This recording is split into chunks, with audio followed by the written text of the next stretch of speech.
काठमाडौँ उपत्यकामा रहेका खोला किनारमा जुन एकदमै जोखिमपूर्ण अवस्थामा बस्नु भएको थियो उहाँहरूलाई चाहिँ अर्को ठाउँ सार्ने काम गरेको हो। हामीले उहाँहरूलाई त्यो हेर्दाखेरि तपाईहरुले हेर्दाखेरि त्यो खेदाको अवस्था देखे पनि यो 4 वर्ष अगाडिदेखि नै म स्थानीय सरकारमा हुँदा नै सङ्घ सरकारलाई भनेको कुरा चाहिँ के थियो भन्दाखेरि उहाँहरूलाई त्यहाँबाट स्थानान्तरण गरेर होल्डिङ सेन्टरमा राखेर जो सहीमा सुकुम्बासी हुनुहुन्छ जसको चाहिँ देशभरि कतै पनि एक दूर जग्गा पनि छैन, एक आना जग्गा पनि छैन, उहाँहरूलाई चाहिँ त्यो जग्गाको व्यवस्थापन नेपाल सरकारले गर्नुपर्छ। त्यो हाम्रो सरकारको र हाम्रो पार्टीको मान्यता हो, त्यो उहाँहरूले पाउनै पर्छ।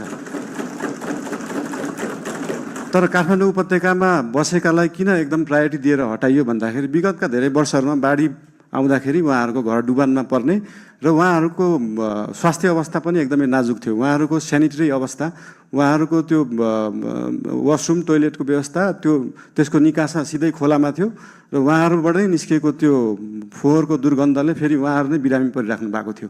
त्यसले गर्दाखेरि उहाँहरू बिरामी पनि परिराख्नु भएको थियो, खोला फोहोर पनि भइरहेको थियो र त्योभन्दा सबैभन्दा ठुलो कुरा चाहिँ उहाँहरूको ज्यान जोखिममा थियो। उहाँहरूको ज्यान जोखिमबाट जोगाउने काम गरेको हो नेपाल सरकारले। र जहाँसम्म उहाँहरूलाई जग्गा व्यवस्थापन गर्ने कुरा छ त्यसको निम्ति भूमि सम्बन्धी हाम्रो समिति पनि बनिसकेको छ। हाम्रो मन्त्रालयले काम गरिरहेको छ, 2-3 मन्त्रालयले यो विषयमा काम गरिरहेको छ। अस्ति अर्थमन्त्रीज्यूले पनि यही आर्थिक वर्षभित्र हामी यो गर्छौँ भन्नुभएको छ। यसको लागि जति समय लाग्छ त्यति समय लाग्छ, हतार गरेर हुँदैन। यो चिजलाई चाहिँ जति समय लाग्छ, 35 वर्षमा नभएको चिज 35 मिनटमै नखोजौँ, त्यसलाई अलिअलि केही समय लाग्छ।